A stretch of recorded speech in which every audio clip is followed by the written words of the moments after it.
तो हम जब आयुर्वेद की बात करते हैं, सबसे बेसिक हम कहते हैं कि वात कफ पित्त हम हर व्यक्ति के अंदर देखते हैं कि उसका क्या एक समावेश कंप्लीट होना चाहिए।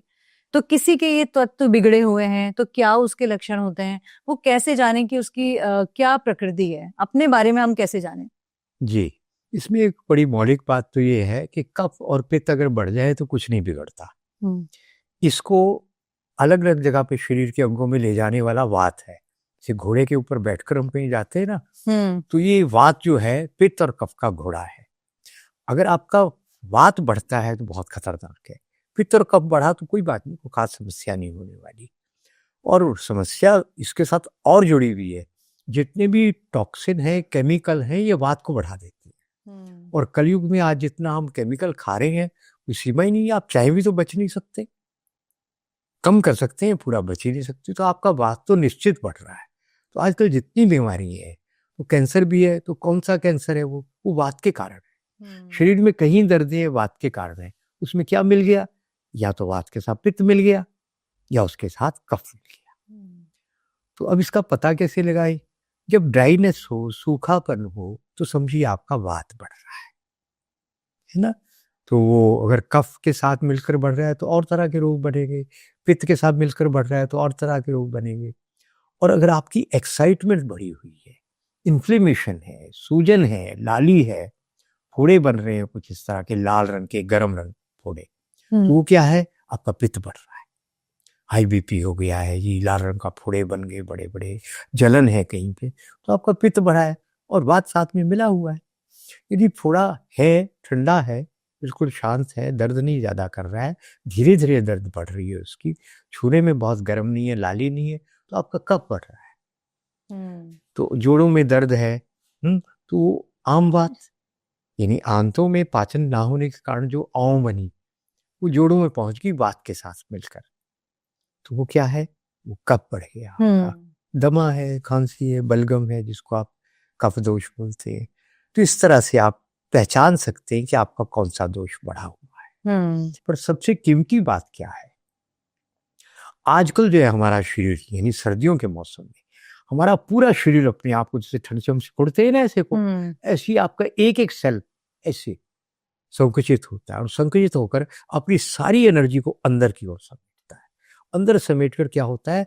आपकी डाइजेस्टिव कैपेसिटी बहुत बढ़ जाती है, जिसको कहा है जठराग्नि। जठर अग्नि बहुत बढ़ जाती है, इसलिए अच्छी डाइट खाने का यही समय है। वो पूरा साल आपको काम करेगा, परिणाम देगा। हम खा क्या रहेंगे? उल्टा सीधा। तो कैसे स्वस्थ रहेंगे?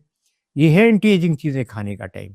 क्या क्या है वो ऐसी चीजें बहुत कीमती है आपके लिए, पूरे जीवन के लिए? सुगंध वाली मेथी दाना, सूंघने पे सुगंध आए नहीं तो जेनेटिकली मॉडिफाइड है। आपकी हल्दी, वो भी थोड़ी बहुत जीएम आ गई है, इसलिए थोड़ा देख लेना, उसमें हल्दी की सुगंध है तो ठीक है, हल्दी आ गई। तीसरा आपका आ गया गोंद, उसमें जब मिलाएंगे तो वो अलसी। ये सब चीजें आजकल अगर आप खा लेंगे, छुहारा, खजूर, काजू की बात मैं नहीं करूंगा क्योंकि 99% जेनेटिकली मॉडिफाइड आ गया। अमेरिकन बादाम का मैं नाम भी नहीं लूंगा, वो भी नहीं चाहिए, वो जीएम है। देसी बादाम, मामरा बादाम है, गुरबंदी है, ये सब चीजें खाने का अब टाइम है जी। और तिल भी मेरे ख्याल से, और तिल जी, वेरी इंपॉर्टेंट। ये तिल, ये सब चीजें अगर आप आजकल खाते हैं प्रॉपर ढंग से अपनी पाचन शक्ति के अनुसार, इसमें अश्वगंधा, शतावरी, सफेद मूसली, वो सब आप ऐड कर सकते हैं। मैं फिर कह रहा हूँ, वो बड़ा कैलिफोर्निया का बादाम नहीं, काजू नहीं, अखरोट चलेगा। तो वो आप ले, आटा भी आप इसका मखाने का बना लीजिए, लाइट बनेगा, फिर आपका भारी नहीं बनेगा। भैंस का घी है तो भैंस का सही, ये तो देसी गाय का, तिल का तेल प्योर, इसका इस्तेमाल करो, विदेशी गाय का घी नहीं चलेगा। और ये जो बड़े बड़े क्लेम करते हैं ना, देसी घी, पता नहीं ईश्वर जाने क्या है वो, है ना। तो कोई उम्मीद नहीं हो सही। ये बनाकर खाओ ना, आजकल आप कितना खाओ, जितना डाइजेस्ट होता है उतना खाओ। आजकल आपने खा लिया, आपकी जठराग्नि आजकल काम बहुत कर रही है, आपका पूरा 9 महीने आगे आपके काम आने वाला है। वही बाद में चेहरे पर ग्लो बनकर आएगा, आपकी ओज तेज बनकर आएगा, आपकी ताकत वो बढ़ेगा। तो आजकल सर्दियों में आप खाओ ना चीजें। फिर ईश्वर आजकल क्या दे रहा है आपको? संतरा, माल्टा, मौसमी, गाजर, शलजम, मूली, ये सब दे रहा है। आप बेमौसमी खाएंगे, ये खाओ ना आजकल धूप में बैठकर, खीरे की बात मत करना, 100% खीरा खाने के लायक नहीं है, पूरा जीएम है, कैंसर है। या धूप में खाओ, कितना खाओ जितना पचता है, आप देखो ना फिर सेहत कैसी आपकी वाह वाह बनेगी। अभी मार्केट में मैंने देखा पिछले साल तक अमरूद जो है वो 75% देसी था, अब 75% विदेशी नहीं कह रहा हूँ, जेनेटिकली मॉडिफाइड, इतना बड़ा बड़ा आजकल थाई 80-90% अमरूद वो देसी नजर ही नहीं आ रहा, इसलिए थोड़ा संभल कर। तो अगर आपने आजकल किया तो फिर वात पित्त कफ आपको क्या बोलेगा, आजकल मालिश करो, व्यायाम करो। और रात को सूर्य डूबने के साथ आयुर्वेद भी यही कहता है और वास्तविकता यही है, रात ढलने के साथ साथ डाइजेस्टिव सिस्टम बंद हो जाता है, इसलिए रात को लेट खाना खाना अच्छी बात नहीं है। फिर आप ये उम्मीद मत करो कि आप स्वस्थ रहेंगे, फिर तो आप दवाई के तसल्ली के लिए दवाई खाते रहो, पैसे देते रहो, स्वस्थ तो आपको हो रही नहीं है, दवाई थोड़ी ठीक करेगी आपको। तो इसलिए आपको स्वस्थ रहना है तो आपको सुधरना पड़ेगा। ये बहुत खतरनाक बात शुरू की गई है, खाने के बाद, पार्टी के बाद आइसक्रीम, अरे आपकी जठराग्नि काम करेगी नहीं, 2-4-6 महीने में आप जो भी खाएंगे कुछ नहीं पचेगा, मूंग की दाल खिचड़ी भी नहीं आपको पचेगी। आपने गर्म तवे के ऊपर पानी बर्फ डाल दी, यहाँ डाइजेशन का प्रोसेस चल रहा है, हीट पैदा हो रही है, खाना पच रहा है, डाइजेस्टिव एंजाइम मिल रहे हैं, आप उस पे बर्फ डाल रहे हैं, कोल्ड ड्रिंक डाल रही हैं, कॉफी डाल दे रही हैं, चाय डाल दे रही हैं, तो आपके स्वस्थ होने की उम्मीद छोड़ दीजिए।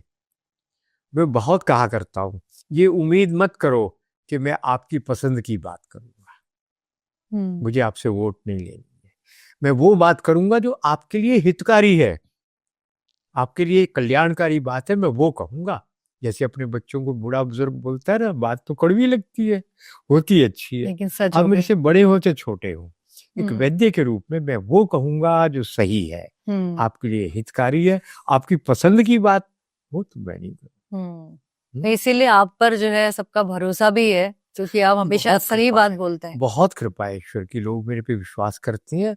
लगभग 18 करोड़ लोगों में से 200 लोग मुझे गालियां दे रहे हैं, असभ्य भाषा बोल रहे हैं, बहुत बदतमीजी कर रहे हैं, मुझे लग रहा है मेरा अभियान सफल हो रहा है। हाँ, क्योंकि वो तिल मिला गए ना, जिनके हित, जिनको चोट पहुंच रही है वो तिल मिला रहे हैं, वो तिल मिलाहट के कारण और कुछ नहीं कर सकते, मेरे प्रति अभद्र भाषा का प्रयोग कर रहे हैं। तो 200 लोग मुझे विश्वास दिलाते हैं और आप लोगों का प्यार विश्वास दिलाता है कि मैं अपने रास्ते पे सही चल रहा हूँ। तो वैद्य जी, जैसा आपने अभी बोला कि चाय भी नहीं पीनी चाहिए खाना खाने के बाद, तो कितना गैप होना चाहिए? क्योंकि अक्सर लोग ऑफिस वगैरह में भी, या कई बार ये होता है कि लंच किया, आपका सवाल मुझे समझ नहीं आया। मैं कह रहा हूँ चाय जहर है, वो गैप के बाद पिया या तुरंत पिया, क्या फर्क पड़ने वाला है ना?